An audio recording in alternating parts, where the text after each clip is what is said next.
Hello everybody, it is I, Stippling Vaughn, and as always, I am at my local dive bar, hard at work, and I'm working on my Star Wars piece.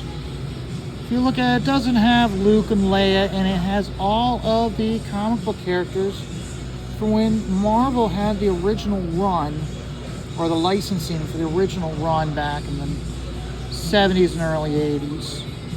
Okay, so this is these characters here that you see. These are all the characters from the stretch between Empire Strikes Back and Return of the Jedi. So it's not all of them, but it has, when I thought about doing this drawing, these are the characters that stood out the most for me. So that's why I'm doing them. This is also the reason why I'm doing these characters instead of my own book is because my book's at the point where I don't want to give anything away.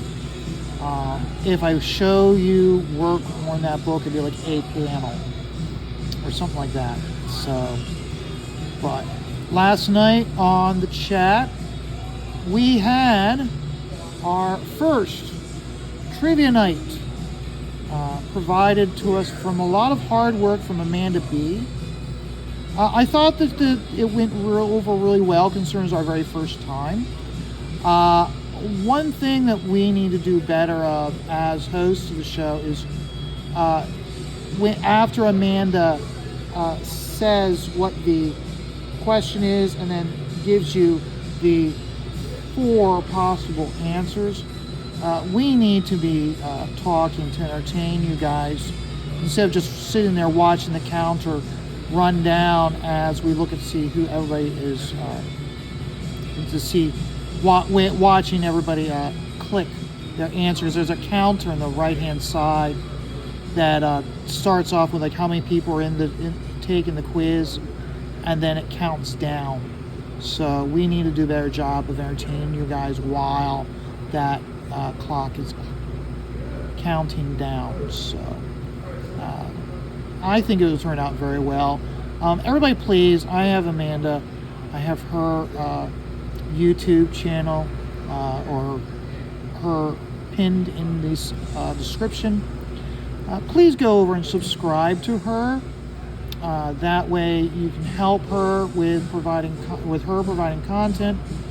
But also, if we start doing this on a regular basis, like a quarterly basis, she may have to buy a subscription to doing this trivia night, which will require her to pay for it. So that way, if she can get her channel monetized, she can like write it off as a business expense. So please go take a moment, even if you're not here for this content, for the later content when I talk about Graham's 31 Days of Monsters, go over and give Amanda a subscription to her channel. I know it would help her greatly. Remember, you get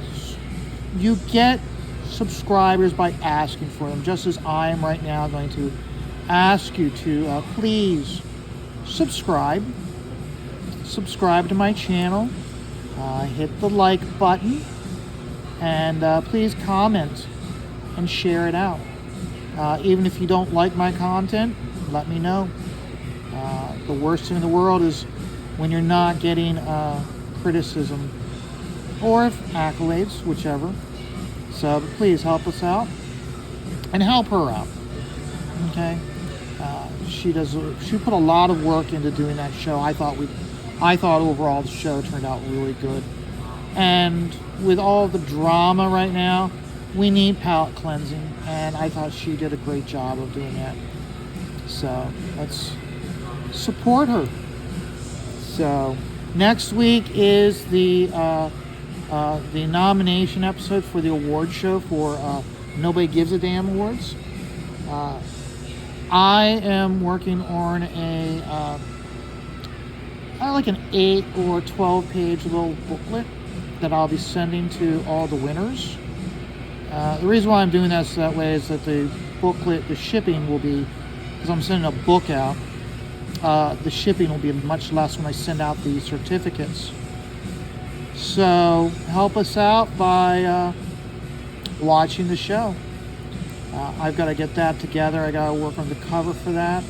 Almost done with the cover. We'll probably be debuting that cover next week. But the award show and the nomination award show, it's not us, the hosts. Okay, we are, if anything, we are Joan and Melissa Rivers giving really bad content on commentary on the voting.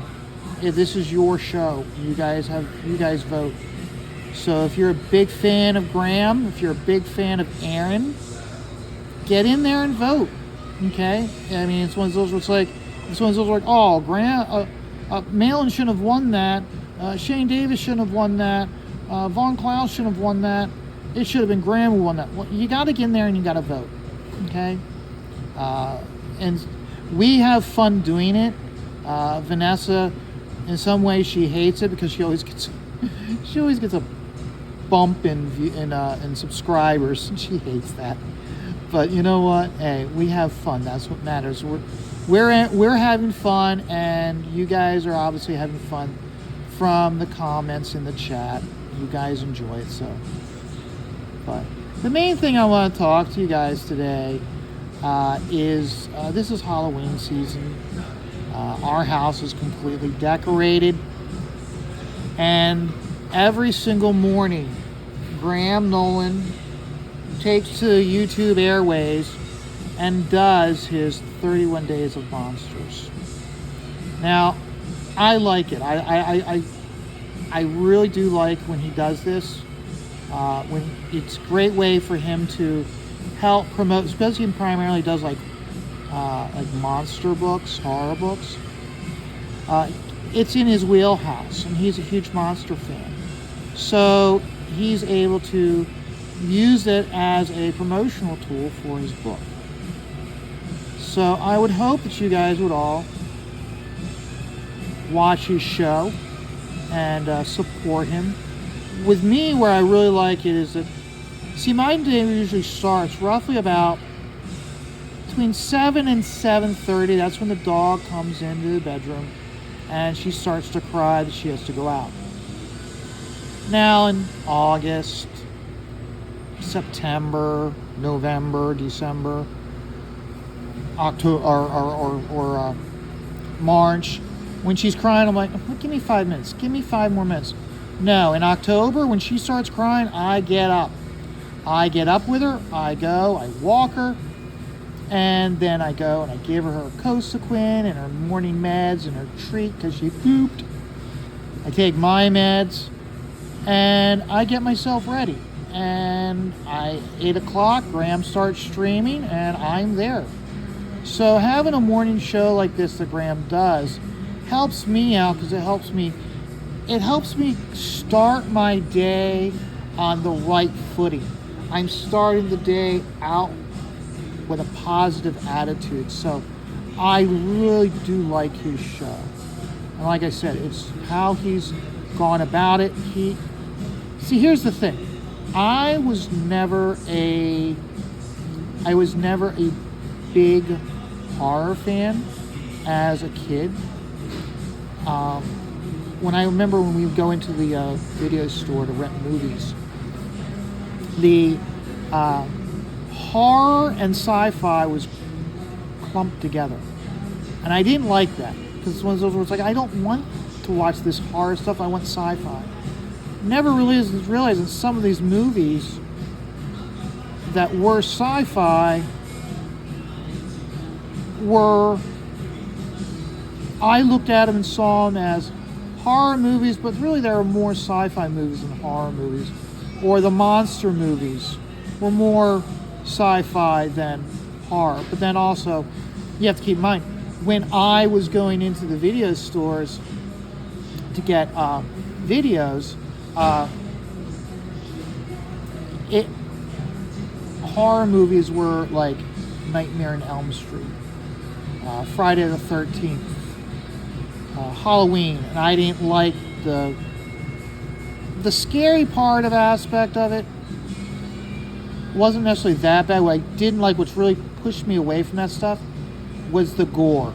I didn't like the gore, and a lot of the stuff I didn't watch and I didn't discover until much later in life as an adult. And then I'm like, okay, so this wasn't really all that gory. I thought it was, and here there are other movies where I'm like, oh yeah, that was very gory. I'm glad I never watched this as a kid. But no, I've really had my eyes open. But then also keep in mind, when I was going to the video store, my very first introduction to science fiction was Star Wars, which had top of the level special effects. And I absolutely loved the special effects. And then when you saw other sci-fi prior to Star Wars, it's like, what the hell? I quit as a kid. I was just like, no, I was so spoiled right off the bat with Star Wars. I really didn't want to have anything to do with a lot of other science fiction, like the cheesy 50s science fiction. But then again, like I said, I incorporated the monster stuff with horror, and I really wouldn't want the monster stuff. So I'm a late bloomer when it comes to this stuff, which really adds to that level where I really do like some of this, what Graham does with his show. And like I said, it's a great promotional tool for the books that he does. I actually wish he would do more shows like this. I mean, like in June, I wish he would do a 30 days of westerns or 30 days of war movies to honor those heroes that died to keep us safe. I think that doing that type of way, and Graham's the type of person, or Billy or Graham would be the two people that could do a 30 days of war films, give us insight not just into the movie itself, but the historical content of where it fell. Specifically Billy, because of him being such a history nut. I mean, I thought I loved history and I knew a lot about history. Okay, I am a juvenile child when it comes to what I know when it comes to history compared to Billy. So whenever he starts going on about stuff in the historical content, I pay attention. That's one of the reasons why I like Joe Logic from LawTube, is because he also he gets into the history of events and how they are affecting today. And so he's almost like a very good like mini historian. And if you listen to him and you just, again, it's different. You gotta look past the content. You gotta look past the delivery. You gotta look at the facts being presented to you in the historical sense to get a better grasp of how it's affecting today's events. When you look at it from a historical perspective, because you gotta know history, or you're deemed to repeat it, as the saying goes. Which, in my personal opinion, I think we're going through right now with the trying to rewrite history so it's comfortable to satisfy your narrative, not what actually happened, but how you want to see it. So, but no, getting back on the minute, I really do like Graham. He provides a lot of information. How his show starts is he watches the trailer. He then gives his insight, and then he goes into the chat, and how much information, how much interaction we give him, he feeds off of that, and he gives us it. He delivers back. And what's great about it is he lots of times it brings up more information that he has that he'd forgotten about that specific movie that he's covering or other movies he's done in the past.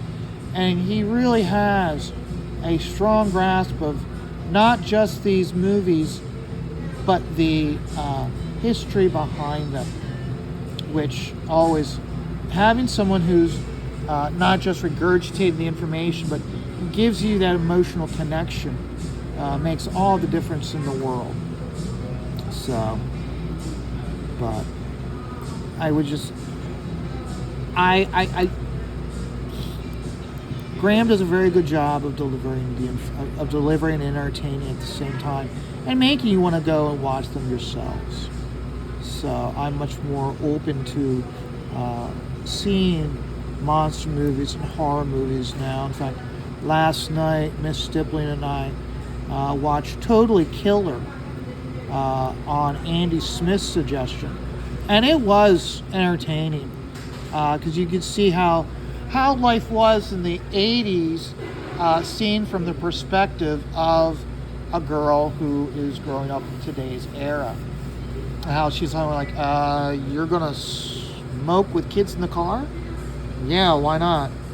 Aren't you gonna put on a seatbelt? Why? I mean, I still remember how, I remember as a little kid hating the fact I had to wear a seatbelt as a kid. But then you take a look at how the seatbelt technology has come such a long way that seatbelts for kids are much more comfortable than they were when we were kids. Or in some cases, they didn't have them. I still remember sitting in cars with bench seats, and those seatbelts were hell. They cut across your waist, and they're so tight, you felt like your circulation was being cut off. I mean, someone's like, I'm supposed to feel safe in this? And so, one last thing also about Graham is on the 31st of October, which will be the end of 31 Days of Monsters, that's when the Chenoo will also be available. He's got them in stock. So on the 31st, that's when he'll make them available for purchase. I will definitely be buying one because as soon as Miss Stippling found out about it, her response was, I want one. You need to get me one. I need one. So we will definitely be buying one because Miss Stippling demands it. So Graham has at least one purchaser, and that is I. So it'll be one of those, like, when we get it, it'll be like, she'll like, you can have the print, but I want the plushie. Although now these days, because of watching the professionals and knowing so much about these guys herself, she backs books on her own. In fact, the one book, the Cherry Blossom book that Billy did, she backed it herself, and she likes it. She flips through it every once in a while, even though it sits on my spinner rack. It's her book. So, yeah, I'll definitely be getting the Chenoo. Wrap-up notes. Remember, if you like Graham's content on 31 Days of Monsters, you'll probably also want to get Aaron Lopresti's Kit Carter book. It's a cheesy it looks like it's gonna be a cheesy, campy, like 15 style retro sci-fi. And so Kit Carter is like a galactic ranger, so space cop. So make sure you check that out. Oh shoot. Okay, somewhere there's a smudge because I got a little I got black ink on the back of my hand. Not good. So, oh well. But so no, check out Kit Carter. I'll include that in the link also, along with Ghosts of Matacumba Key. Hope you guys will check that out. And then also, I think Graham's launching, making that book available during the day. That evening, you're going to want to watch Dan Fraga in Fragtober, as he has his finale, where he'll have Aaron Lopresti, Reenie, John Mayall, they're already in. I think there's someone else, I can't think who it is, but they will all be competing for the Fragtober belt. This isn't as, because he's doing an abridged version this year, There's less contestants, but it's still going to be good. So I'm looking forward to it. I hope Aaron wins this year. If Aaron doesn't win this year, I hope that Dan sets up a spare camera, and I hope Lily Bell, his daughter, I hope she competes. I was very impressed in the very first night of Fragtober. She really surprised me. She does a very good job with faces. So I hope she steps up to the up to the plate, and she schools her dad on how else to do. Because remember, she was doing everything, including spattering, when she did it that first night. She wanted him to put the crate up a pole, but he didn't. But I think if he allowed her to compete and he had a pole for her, I think she'd do pretty darn good. So, guys, I'm gonna get back to what I'm doing with this. The next stippling time-lapse video, I'll be doing Danny. I'll be doing Danny's head. I'll be doing her face and her hair. I'll probably then move into doing this statue. And I'll probably do her hand. I'm probably going to hold off on doing the hoojib. I'll do the hoojib next Saturday. So if I get this done in a relatively quick time, I'll just start moving up into this guy here. This is when Lando went to the one planet under the skies where he had the white wig, calling himself Captain Dribble. And this is one of the mercenaries that leads him on and then betrays him. So I'll probably be doing him. What I might do also is I don't like to move the paper around while I'm doing my time-lapse videos. What I might do is, do it, go up to here, break out the brush to put the blacks in, and then what I'll probably might do is pull it down and then ink up here and put the blacks in up here.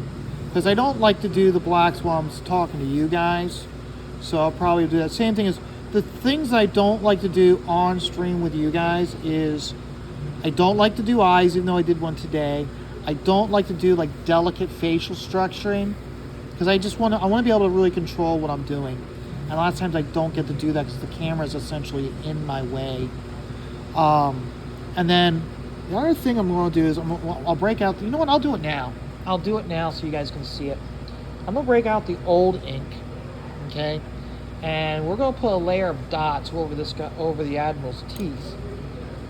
Okay, so let me break out that other nib, not nib, but the other inkwell. So, okay, I want to show you guys something. So this is the stopper for the brand new ink. Now notice how that's slick and clean. Okay, that's a brand new inkwell. I opened it up last week. This is the one I've been using for the last few months. See how that one's so gunked up? Okay? Because it's so gunked up, and all it is essentially like gunk or tar at the very bottom. That's the reason why when I do the stippling, I get the very grayed out stippling like here. Okay? The reason why it's like that is because the ink is so thick it doesn't bleed out, whereas that's the reason why also you take notice. Okay. You see how the black isn't, there's a lighter tone to the black here as opposed to here and here. Same thing down here. See how it's like more of a gray than a black? That's because I was using the new ink. Here, when you look at it, it's jet black. That's because this is all gunk. Okay. So what I'm going to do is I'm going to a lot of times cover up these areas. I use the new ink with the gunked up ink. So that's the reason why I use a kind of beat up brush because the ink is so thick. So, but let me get up here. Like I said, this is the old ink. So what I'll do is I'll go and I'll make sure that I've got a significant amount of ink off of that. So now I can go in. Let's readjust here. And then, see, I'm just gonna hit this area. And right now they're not.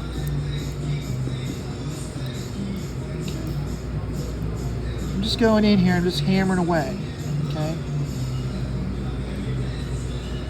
And what by doing this, because remember the teeth are inside of his mouth. So by hitting it with some dots like this, it takes that white, pushes it back so that way it has more of a believability that it's inside his mouth and his skin is on the outside of his mouth. So same thing goes like with his lips here. I don't know. I think what I should do is just put a little bit of tone here. Okay, just hammer away at it. Just put in some tone here, and then come in down here a little bit.